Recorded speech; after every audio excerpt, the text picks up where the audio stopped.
Bonjour à toutes et à tous, nous sommes mercredi 17 septembre 2025 et donc vous êtes avec Elsa Tanous et Michel Paquin pour l'émission Tech et Transmission. Comme d'habitude, on parle de technologie et de transmission. Aujourd'hui, notre sujet est un tout petit peu différent. On reçoit deux superbes invités pour un thème qui nous tient à cœur. Et je vais laisser ma co-animatrice Michel présenter nos deux invités. Salut Michel. Oui, salut Elsa, ça va toi? Ça va. Oui, génial. Donc on diverge un peu, mais tout aussi pertinent comme contenu. Donc on a le plaisir de recevoir ce soir Amélie Mongrain, qui est fondatrice de Ella Conseil, et Elisabeth Brosseau, que j'ai eu le plaisir de rencontrer avec le réseau des jeunes femmes leaders avec Concertation Montréal, qui est fondatrice de Ligne d'arrivée. Bonsoir mesdames. Bonsoir. Merci d'être avec nous. Alors du coup, Tech et Transmission, comme son nom l'indique, c'est une émission qui parle de technologie et de transmission. On reçoit différents types d'invités, on parle de ce qui se passe dans le monde de la tech, des défis, des parcours, des expériences, etc. etc. Aujourd'hui, notre sujet, donc c'est pas la tech, mais on parle quand même de défis, de parcours, d'expériences. On va parler de carrière, de maternité, de parentalité, d'équilibre vie, travail professionnel, tous ces sujets qui nous passionnent et qui nous touchent particulièrement. Et je sais que pour cette édition-là, mesdames, on avait décidé d'interroger notre public, ce qu'on ne fait jamais. C'est la première fois sur cette deuxième saison qu'on a interrogé le public. Et je tiens à remercier toutes ces personnes qui ont pris le temps de nous répondre. On a reçu des dizaines et des dizaines de lignes de retours. On va essayer de les partager au maximum et de remercier ces personnes-là individuellement. Mais avant tout, brise-glace, qui vous êtes? Amélie, Elisabeth, dites-nous tout, on veut tout savoir. Absolument. Très contente d'être là. Merci de l'invitation. C'est un sujet qu'on trouve tellement important puis qu'on partage, Amélie et moi, depuis qu'on s'est rencontrés il y a environ 1 an et demi. De mon côté, Elisabeth Brosseau, j'ai fondé le projet Ligne d'arrivée parce que je crois qu'il est temps de tracer une ligne d'arrivée pour la tête de l'égalité des genres. Rapidement, au début dans ma vie, je ne croyais pas qu'on me disait que j'allais devoir travailler 2 fois plus fort parce que je suis une femme. Et quand je suis tombée enceinte de ma fille, j'ai réalisé que je travaillais 2 fois plus fort pour rattraper les heures non rémunérées, que je passais en rendez-vous médicaux chez la sage-femme. Puis après ça, je suis tombée en congé parental et j'ai encaissé 2 pertes de revenus. La première à 70%, la deuxième à 55%, puis j'ai perdu aussi le REER de mon employeur, la cotisation. Donc ça faisait que je me disais, OK, ben il y a vraiment là, cette pénalité financière-là à la maternité. Et on va l'avoir jusqu'à la retraite parce que ces pénalités-là s'accumulent jusqu'à la retraite. Et ce que mon souhait, c'est de mettre le gouvernement du Québec en action pour éliminer la pénalité financière à la maternité. Parce que tant que cet obstacle-là existe dans la vie financière des femmes, on ne pourra pas atteindre l'égalité des genres au Québec. Parfait. On espère que le gouvernement nous écoute. Enfin, on a plusieurs idées. On a aussi il y a 2 semaines Alice Aboukhalil, qui est députée de Fabre. On pourra toujours lui en toucher un mot. On ne sait jamais. Mais merci beaucoup, Elisabeth. Amélie. Oui, moi j'ai fondé La Conseil suite à mon expérience en congé parental, ma première expérience. Mais avant ça, j'ai fait une dizaine d'années dans le monde de la consultation. Donc j'étais consultante en gestion du changement. J'ai fait plusieurs mandats auprès d'une trentaine d'entreprises au Québec de taille et d'industrie variées. Et quand j'ai eu ma première fille, en fait, je me suis vraiment posé comme question, wow, c'est un grand changement, pas juste personnel, la transition en congé parental, mais beaucoup aussi professionnel. Et l'impact sur la carrière des nouveaux parents et particulièrement des nouvelles mères est quand même assez majeur. Donc, mon souhait avec Ella Conseil, c'est vraiment de soutenir la progression de carrière des nouveaux parents, particulièrement des nouvelles mères, justement, dans cette transition-là, et accompagner les entreprises à favoriser des milieux qui soutiennent la conciliation travail-famille. Parfait. Alors, mesdames, à la fin de cette émission, nous, on va mettre vos informations sur nos réseaux sociaux ainsi que sur la page YouTube, parce que cette émission est filmée. Donc, les personnes qui auront besoin de vous contacter via Ella Conseil ou Ligne d'arrivée pourront le faire. Parfait. Ceci étant dit, comme je disais tantôt, on a reçu une liste de questions, de témoignages, de parcours, bref, de plein de choses. Et je vais commencer par ça, parce que je trouve que c'est important de donner la voix à ces femmes-là qui ont pris le temps. Puis d'ailleurs, on n'a reçu que des femmes. Des retours de femmes, uniquement, malheureusement. On aurait voulu en recevoir d'hommes. C'est ça, j'allais dire, c'est dommage qu'on n'a pas reçu. C'est dommage. Mais je pense que c'est quoi? Je vais leur écrire en personnel. C'est comme réponds-moi. Alors, Fresca Luna nous dit, c'est définitivement de trouver l'équilibre entre ce qu'on désire, aspire et la réalité familiale, surtout pour les mères qui n'ont pas de village et ne peuvent pas être investies dans leur projet à 100% ou à la hauteur de ce que leur projet requiert. C'était également la culpabilité d'avoir de l'ambition et bien que ces mères foncent, elles sont jugées pour leur choix. Joyce Perrault nous dit définitivement la pression et le jugement. Choisir entre faire son job de rêve et manquer quelques soirs de semaine avec ses enfants, un choix très difficile. Et en troisième et dernier commentaire pour cette partie, je pense que le vrai défi, c'est de trouver un équilibre sans culpabilité. Ne pas se sentir coupable au travail d'être maman, ne pas se sentir coupable à la maison d'avoir une carrière. Alors déjà, on remercie ces 3 premières femmes. Mesdames, pour répondre à ces 3 interrogations-là, je vais vous poser une question qui, je pense, va regrouper le tout. Elisabeth, quand tu regardes la réalité des mères au travail, quels sont, selon toi, les grands constats à retenir aujourd'hui? Et en te basant aussi sur ce que nos dames nous ont répondu. Bien, en fait, moi, je partage tellement leurs préoccupations parce que pour moi, le cycle de maternité, ça venait justement avec le lot de conciliation travail-famille et on voit que c'est à quel point c'est lourd. Puis moi, ma grande surprise, c'est que j'ai réalisé que le cycle de la pénalité à la maternité, ça commence pas avec la conciliation travail-famille, ça commence en fait à partir du moment où tu tombes enceinte. Et il n'y a personne qui se sauve de ce cycle pénalisant-là, la maternité, et ça ressort dans tous les témoignages. Moi, je ne suis pas surprise de voir que c'est de nombreuses femmes, c'est que la trajectoire économique des femmes est beaucoup plus affectée que celle des hommes, qui est en fait intacte. On parle même d'une prime à la paternité. Donc, dans les témoignages qui ressortent, par exemple, moi, ce que je vois à mon côté, c'est que les pertes de revenus sont encaissées dès la grossesse, étant donné qu'on va voir des femmes qui vont s'absenter pour des congés, des suivis médicaux. On va également voir des femmes renoncer à des primes au travail pour être capable de pouvoir remplir des besoins liés au sommeil ou à la récupération. Donc, et même celles qui ont d'excellentes conditions de travail, par exemple, comme des professeurs, vont avoir des mois sans salaire durant l'été. Donc, la pénalité financière à la maternité, elle est vraiment présente. Puis, on a normalisé dans la société cette perte financière associée à la maternité. On se compte chanceuse d'avoir un RQAP qui nous offre 70%, entre 55% et 75% de remplacement de revenus. Pourtant, c'est une perte financière qui est assumée pour la reproduction sociale qui est collectivement un bénéfice. Donc, c'est un enjeu. Puis, ce que je reçois beaucoup dans les témoignages que vous avez nommés, c'est à quel point les femmes sont bien seules pour se défendre contre cette pénalité à la maternité. Et parlons de solitude, justement, et après, Michel, je te donne la parole parce que je te vois là, du coin de l'œil, tu veux réagir. J'ai tellement de choses à dire. Amélie, du coup, côté terrain, qu'est-ce qui revient le plus souvent dans tes accompagnements en entreprise par rapport à ce qu'on a dit? Oui, je pense qu'on sous-estime beaucoup l'ampleur des changements vécus au retour en travail suite à un congé parental, qui fait aussi après que les défis que tu nommes et que les gens ont nommés au niveau de la conciliation travail-famille sont bien réels. Je pense qu'on sous-estime le fait que c'est beaucoup de changements organisationnels, beaucoup de changements personnels en même temps. Puis même, je donne l'exemple d'un commentaire que j'ai entendu récemment. On m'a dit, Amélie, c'est normal, après un congé de maternité, 2-3 mois, ça va être le chaos, puis après, tu vas voir, tout va se replacer. Puis moi, je suis pas d'accord avec ça. C'est pourquoi on normalise que ce soit le chaos pour la personne? Pourquoi on normalise que ce chaos-là, justement, va peut-être faire que la personne va quitter l'entreprise, va trouver ça très difficile de concilier travail-famille, va peut-être même s'épuiser. Donc, pourquoi on ne peut pas accompagner justement ce moment-là qui est pour moi un moment clé de rétention, mais clé aussi de bien-être pour la personne, pour l'aider à trouver son équilibre, sa vision de la conciliation travail-famille, ses stratégies, ses conditions gagnantes pour réussir à maintenir ses objectifs professionnels tout en conciliant cette nouvelle réalité-là familiale. Parfait, merci mesdames. Michel? Oui, c'est sûr que je pense que toute mère, ça résonne à travers, là, puis on a un peu toute cette conscientisation-là une fois que tu deviens mère, ou même juste au moment où tu tombes enceinte, parce que tu parlais par exemple des projets que tu dois quitter ou que tu te fais aussi enlever, tu sais, de par la nature. Les gens vont dire, ah ben, elle va partir de toute façon bientôt, on va déjà lui retirer à l'avance quelques mandats, quelques projets plus importants parce qu'elle ne sera pas là par le long terme. Donc, on le voit déjà qu'à l'avance, il y a un peu de diminution sur, comme tu parlais, sur le salaire, mais par la société aussi, par l'entourage, l'environnement de travail, comment on va réagir par rapport à ça. Puis un autre élément, la culpabilité revient souvent.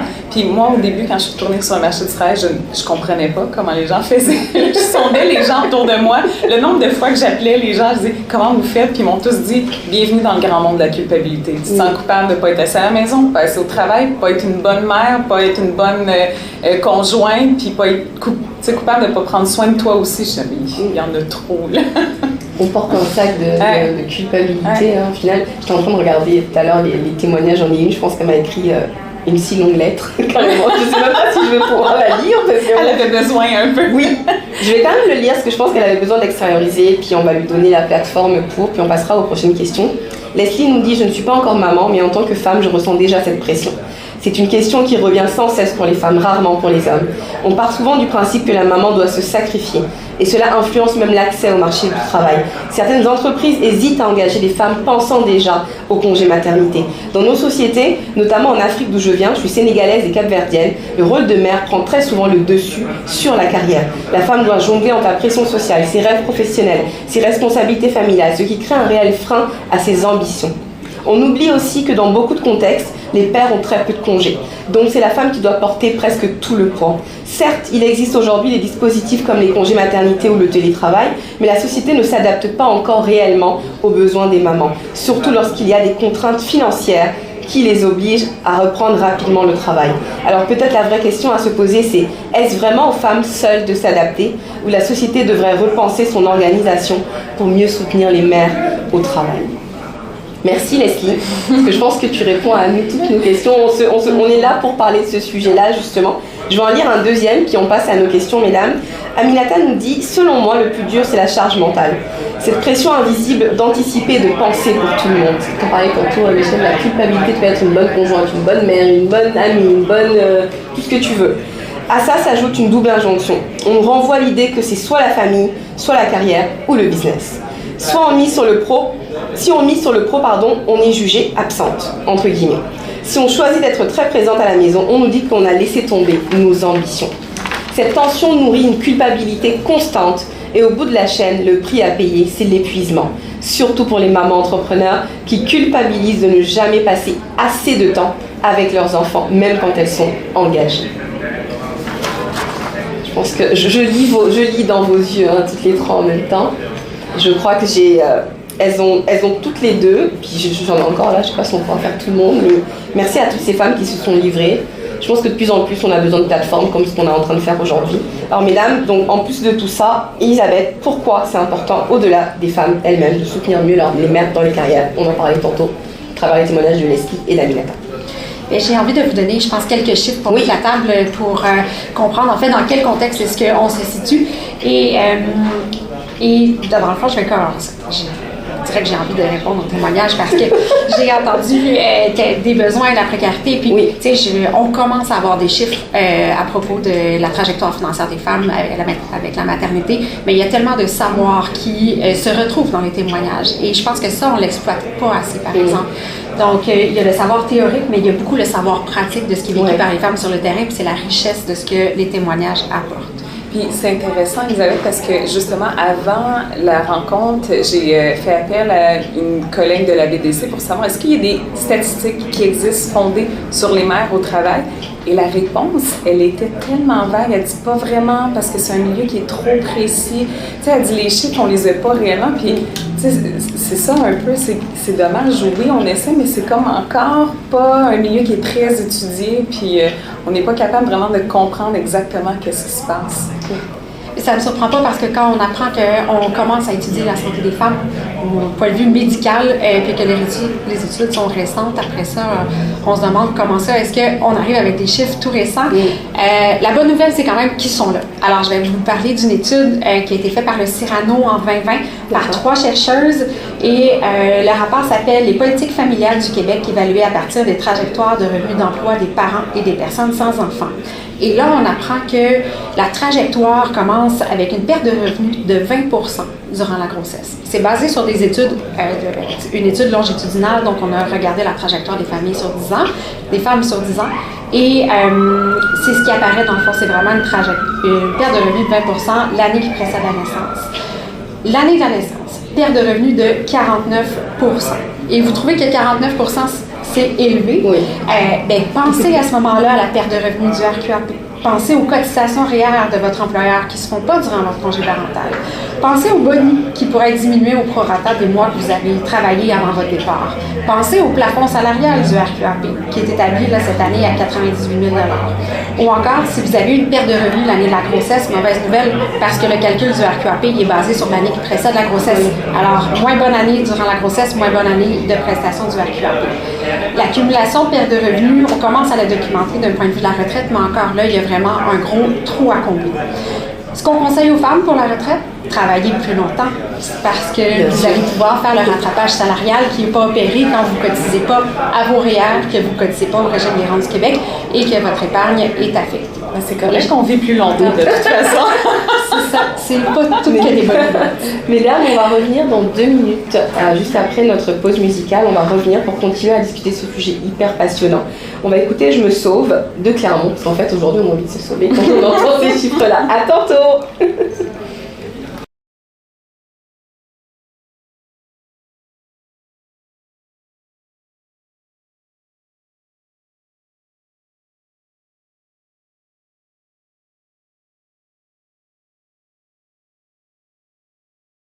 Rebonjour tout le monde, vous écoutez Tech et Transmission avec Elsa et Michel aujourd'hui. On a la chance d'avoir Amélie et Elisabeth et donc juste avant la pause, on est en train de parler de maternité, de carrière, de conciliation vie travail-famille, de toutes ces questions qui nous taraudent, nous les femmes, maman ou pas maman, au final, ça nous touche toutes. Alors juste avant la pause, Elisabeth nous partageait quelques chiffres du coup par rapport donc à tout ce qui touche en fait la situation. Et Amélie, ma question pour toi c'est: est-ce que tu as des exemples concrets ou des anecdotes qui vont illustrer cette présence de stéréotypes qu'on a, dont on parle depuis le début de cette émission? Oui, je pense qu'il y a un des billets très présents en entreprise, c'est qui va prendre le congé parental. Donc, la prise du congé parental, on prend vraiment pour acquis que la mère va prendre 12 mois de congé parental, même qu'on parle beaucoup de congé de maternité et non très peu de congé parental, congé paternité. Donc, on va prendre pour acquis qu'au maximum, le père va prendre ses 5 semaines, même que des fois, on voit, c'est coupé 2 semaines ici, 3 semaines là, pour pas trop déranger les activités de l'entreprise. Donc, ça, je pense que vraiment, il y a des billets par rapport à ça qu'on pourrait justement essayer de déconstruire, parce que quand un père arrive pour vouloir prendre du congé parental, puis moi, je pense que c'est vraiment un facteur clé de succès de partager le congé parental, bien, il y a des commentaires, il y a des jugements, des affaires comme ben, qu'est-ce que tu vas faire en congé parental, c'est pas toi qui allaites. Ça fait qu'on dévalorise quand on fait ça le rôle du père dans l'implication justement de la naissance de l'enfant. Fait que ça, je pense qu'on pourrait faire attention à ces biais-là. Oui, définitivement. Pour passer du coup aux solutions, les pistes d'action concrètement, Elisabeth, selon toi, qu'est-ce qui pourrait accélérer une transformation durable à l'échelle de la société? Mais on a vu qu'il y a des besoins de soutenir la trajectoire économique des femmes de la grossesse à la retraite. Donc, ça va prendre une nouvelle politique qui, plutôt que d'être axée sur la conciliation travail-famille, on voit que c'est limité les moyens d'action qu'on peut mettre en place. Alors, une nouvelle politique familiale qui va soutenir la trajectoire en réfléchissant en termes d'atteinte de l'égalité des genres, c'est ce que ça prend. Et ça va nécessiter d'injecter de l'argent. Donc, injecter de l'argent, peut-être que c'est juste de redéplacer des choses qui existent déjà, donc pas nécessairement du nouvel argent, mais ça va nous prendre des investissements. Par exemple, une politique, juste pour rendre ça concret, une politique pour nous permettre d'atteindre l'égalité, c'est on ajoute des congés rémunérés pour les suivis de grossesse. On accorde des congés aux femmes qui, pour des raisons de santé liées à la grossesse, doivent s'absenter de leur travail. On s'assure que toutes les personnes qui donnent naissance aient droit à un revenu minimum viable indépendamment de leur statut d'emploi, de leur employeur ou de leur statut juridique. Quand on se fixe un objectif aussi précis que l'atteinte de l'égalité, on se donne les moyens pour y arriver. Ouais. Parfait, merci Elisabeth. Amélie, du coup, c'est des outils pratiques concrètes qu'on peut mettre en place en entreprise. Oui, mais pour changer la donne. Oui, 2 choses, la formation puis du coaching. La formation, premièrement, au niveau des gestionnaires pour favoriser une culture qui favorise la conciliation travail-famille. La formation aussi pour eux-mêmes, prioriser leur propre conciliation travail-famille. La formation pour bien accompagner les congés parentaux, les employés dans cette transition-là, comprendre justement l'impact du retour au travail sur la carrière. Et même chose du coaching au niveau des futurs et des nouveaux parents pour les accompagner dans cette transition-là.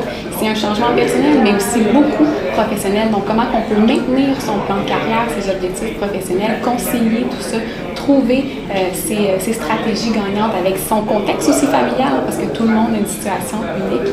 Je pense que ça peut grandement, non seulement aider le bien-être de l'employé, mais aussi favoriser la rétention des talents. D'accord, parfait. En tant que chef d'entreprise, C'est il y a deux éléments par rapport à ça. C'est difficile quand, justement, on parlait d'entrepreneuriat et d'être maman, parce qu'il y a une réalité aussi. Je pense que pas que tu décroches jamais, mais tu es tout le temps un peu impliqué. Fait que cette réalité-là, c'est pas grand-chose. Mais nous, par exemple, on a fait un top-up pendant le congé de maternité pour alléger un peu cette partie-là. Mais il y a aussi beaucoup, c'est ça encore que je me pose comme question, c'est ce qui se passe sur la charge mentale, l'implication de la mère.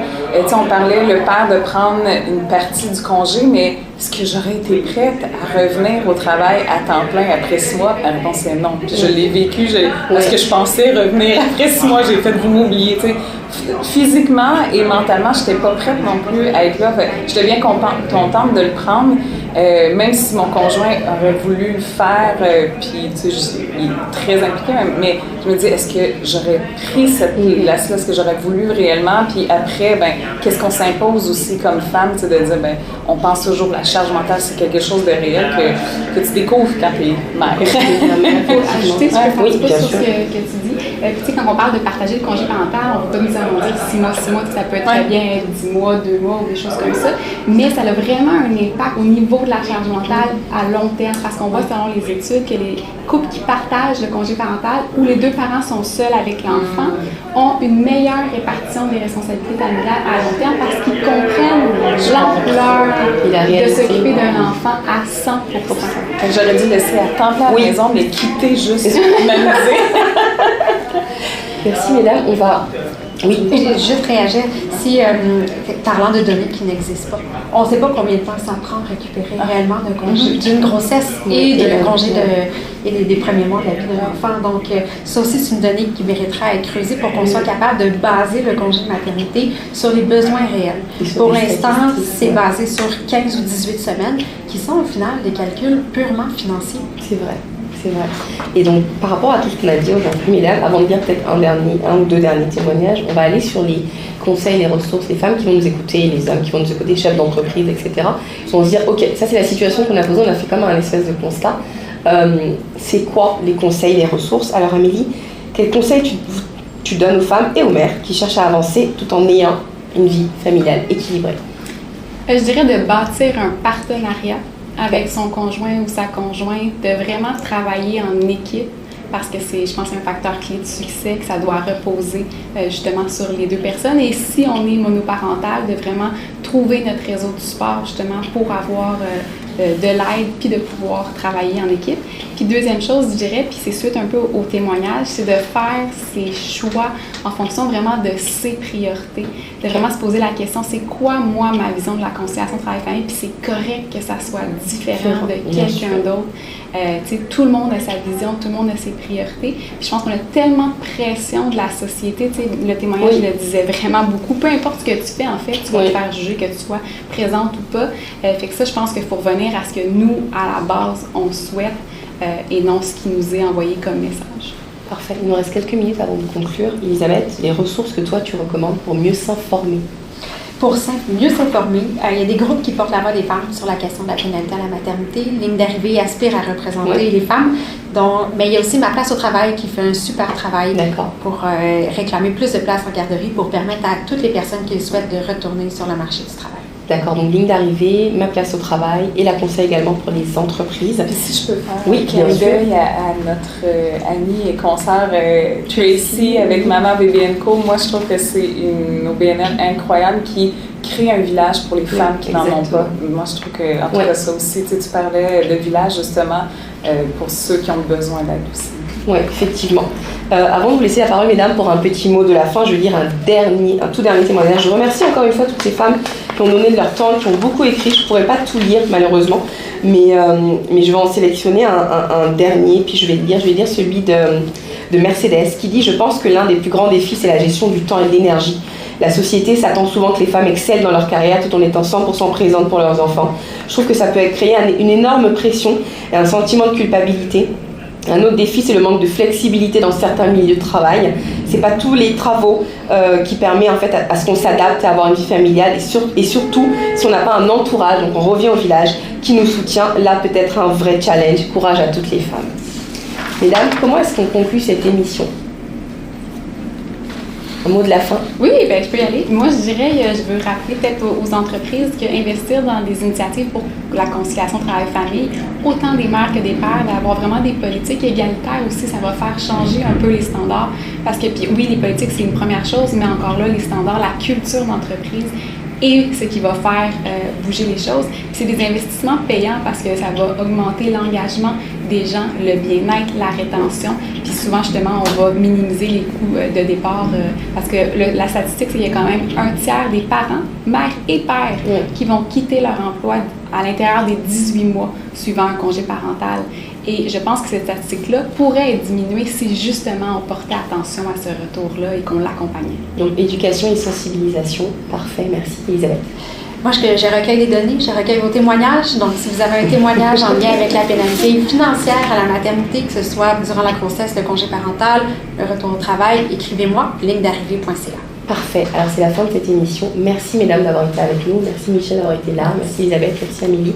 Cette émission sera donc en rediffusion samedi à 9h30 et sur les plateformes de médias sociaux à partir donc de la semaine prochaine, notamment YouTube. On mettra vos coordonnées, mesdames.